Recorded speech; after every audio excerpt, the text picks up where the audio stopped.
meu canal. Se você é novo por aqui, eu sou a Teresa Miller, eu sou psicóloga especialista em transtornos alimentares.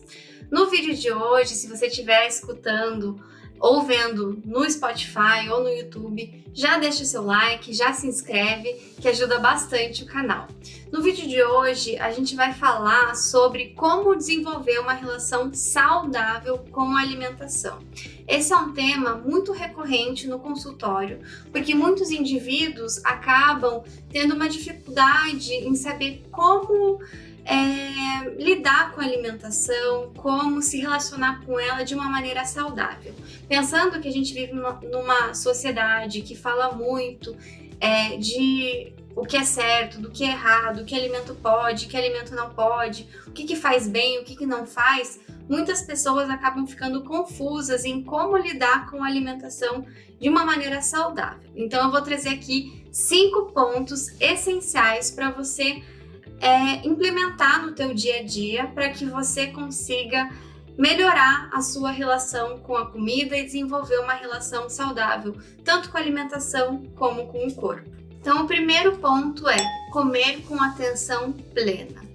O que significa isso? É você realmente saborear o alimento, você sentir aquele alimento, você sentir cada mordida, você mastigar com calma, com tempo, entendendo ali, sentindo quais são as temperaturas daquele alimento, como que o teu corpo vai reagindo a cada mordida, como que teu corpo está antes de receber aquele alimento, como que ele fica durante a refeição e como que ele fica depois também.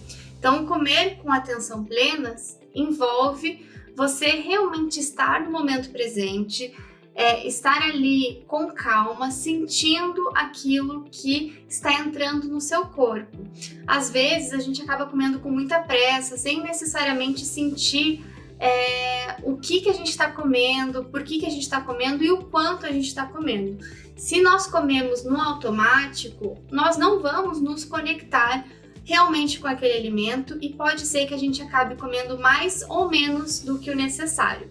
Então é preciso desacelerar, sentir realmente aquele alimento, sentir como ele vai sendo absorvido no teu corpo. Pode parecer bobo, mas isso é algo que muitas pessoas acabam deixando de lado e acabam comendo no automático, e isso a longo prazo pode ser muito prejudicial, inclusive para ganho de peso, né? Pensando que não se está comendo de acordo com sinais de fome e saciedade. E isso engloba o ponto 2, que é escutar esses sinais internos de fome e saciedade.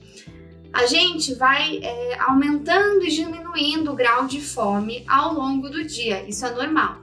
Então, se você acaba negligenciando esses sinais de fome fisiológica, pode ser que você espere até dar um nível alto de fome para se alimentar. E aí pode ser que você coma com muita pressa, justamente porque você estava morrendo de fome fisiológica no momento de realizar aquela refeição. Então, dentro da psicoterapia, inclusive, a gente tem um recurso que é uma escala de fome e saciedade. Então, a pessoa consegue sistematizar ali para ela começar a entender o que é sinal de fome extrema, o que é uma fome mais leve, o que é uma saciedade leve, o que é uma saciedade extrema. Então, no início é legal utilizar essa escala para que o indivíduo consiga começar a entender melhor. Claro que ele não vai precisar usar essa escala ao longo da vida, porque isso vai ficando mais natural. Mas, por exemplo, um bebê, quando ele começa a mamar, ele sabe quando ele está com fome, e ele sabe a hora que ele precisa mamar, e ele sabe a hora de parar. Mas ao longo da vida, inclusive por a gente ter regras, né, do quanto comer, que horário comer, a gente pode ir se desconectando desses sinais que são tão naturais para nós seres humanos. Então, para a gente desenvolver e melhorar a nossa relação com a alimentação, a gente precisa retornar para isso. Mas quando a gente fala dessa escala de sinais de fome e saciedade, a gente está falando de sinais fisiológicos. Se a gente estiver falando de um comer emocional, de uma fome emocional, essa escala não vai ser aplicada. Então a gente vai falar em outro vídeo sobre o comer emocional, que inclusive ele pode estar junto, com a fome fisiológica, a fome emocional, então vai ficar mais complexo ainda para a pessoa entender o que é saciedade fisiológica e o que seria uma saciedade para o coração, mas só dando um spoiler, não é possível a gente se saciar com um alimento se for uma fome fisiológica e se for um comer emocional, porque a questão é de ordem emocional. Mas pensando ali nos sinais internos, a pessoa ela consegue começar a entender mais o horário de comer, inclusive para não deixar que a fome chegue nesse extremo para ela se alimentar, porque aí ela vai comer com muita pressa, ela vai estar com muita fome, pode ser que ela acabe comendo mais do que o necessário, apenas porque ela demorou muito para ingerir o alimento. Então, comer de acordo com os sinais internos é essencial para que a gente desenvolva uma relação saudável com a alimentação e que a gente respeite esses sinais do corpo.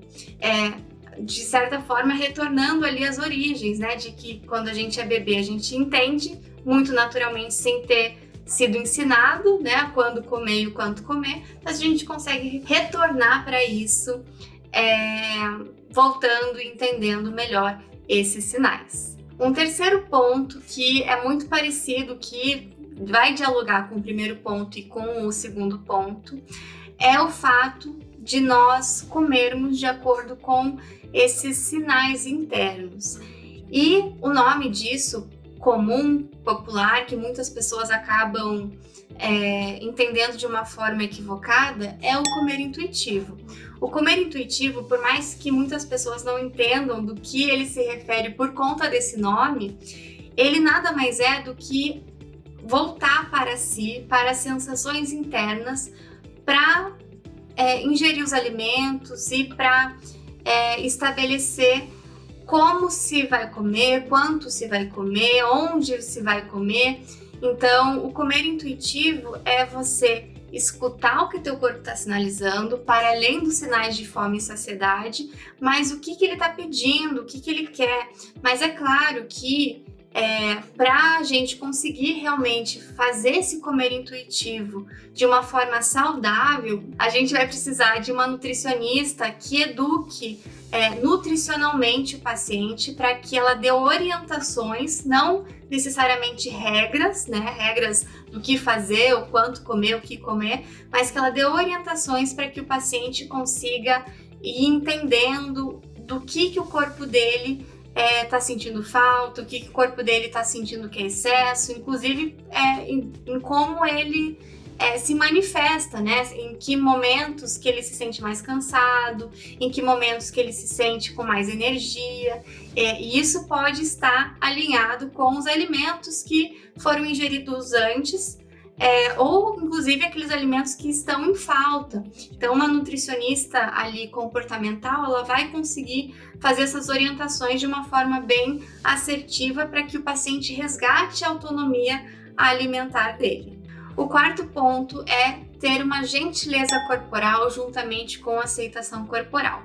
Muitas pessoas, quando escutam a palavra aceitação corporal, entendem como uma negligência, no sentido de, eu sou assim, eu vou comer qualquer coisa, meu corpo é assim mesmo, e tá tudo bem, eu não vou me preocupar com isso. Mas não, aceitar é você entender como o seu corpo é, como ele funciona, quando que ele se sente com mais energia ou com mais cansaço, e a partir disso, entendendo aqueles sinais que ele dá, com respeito. Então, quando você tem gentileza com o seu corpo, você vai entregar para ele aquilo que ele se sente bem, aquilo que faz bem, aquilo que faz você se sentir com energia.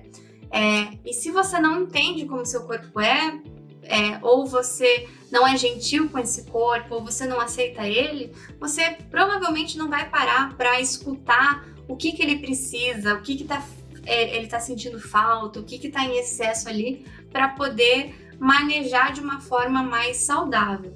Então, independentemente do teu corpo ou formato corporal, do teu peso, você precisa cuidar dele com respeito, assim como você possivelmente cuidaria de alguém que você gosta muito, ou você falaria com alguém que você gosta muito. Se você se olha no espelho e você se critica em excesso, se você não consegue encontrar nada de positivo sobre o teu corpo, sobre quem você é, a terapia vai te ajudar muito, porque você vai poder ressignificar e olhar para essas dores de uma outra maneira, por um outro viés. Porque muitas pessoas que acabam tendo muita facilidade em se criticar, elas muitas vezes negligenciam esse corpo. E aí é justamente o que a gente fala da não aceitação. E se você negligencia esse corpo, você não vai dar para ele aquilo que lhe faz bem. Então, esses 4 primeiros pontos são essenciais para você desenvolver uma relação saudável com a alimentação. E agora a gente vai para o último ponto desse vídeo. É claro que a relação com a alimentação e com o corpo ela é muito complexa, mas aqui eu tô trazendo pontos principais que eu vejo que sim se fala muito sobre isso, mas que poucas pessoas colocam em prática. Então, o último ponto é flexibilidade nas escolhas alimentares. Se você tem aquela caixinha do isso pode comer, isso não pode comer, eu só posso comer isso tal dia da semana, aquilo eu não posso comer tal dia porque faz mal, etc, etc, você pode começar a ter uma rigidez alimentar, que é o que a gente chama na psicologia de dicotomia alimentar, do isso pode, isso não pode, isso é bom, isso é ruim. E isso muitas vezes acaba dificultando para se ter uma relação saudável com a alimentação. É claro que aqui a gente não está falando necessariamente se você tem uma intolerância, se você tem algum alimento que realmente te faça mal, aí é um outro pilar. Mas aqui eu tô falando no sentido de, isso eu não posso comer porque é calórico, isso eu não posso comer porque tem açúcar, isso porque tem carboidrato. E acaba se afastando do alimento e daquela relação com a alimentação. Então, quando a gente desenvolve uma relação saudável com a comida, a gente entende que tudo pode. Depende do contexto, depende dos nossos sinais internos, depende daqueles sinais de como a gente se sente depois de comer, depois de ingerir aqueles alimentos. Por isso que eu recomendo um acompanhamento com uma nutricionista, para que você entenda que isso também não significa negligenciar a alimentação e comer qualquer coisa a qualquer momento, porque isso vai muito contra esses primeiros pilares que a gente falou, que é entender o que te faz bem, o que faz você se sentir com energia, disposto, etc.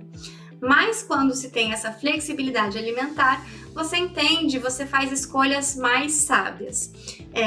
Entendendo que sim, pode comer chocolate, sim, pode comer pizza, tudo depende do momento, do contexto e inclusive de qual é a sua base alimentar.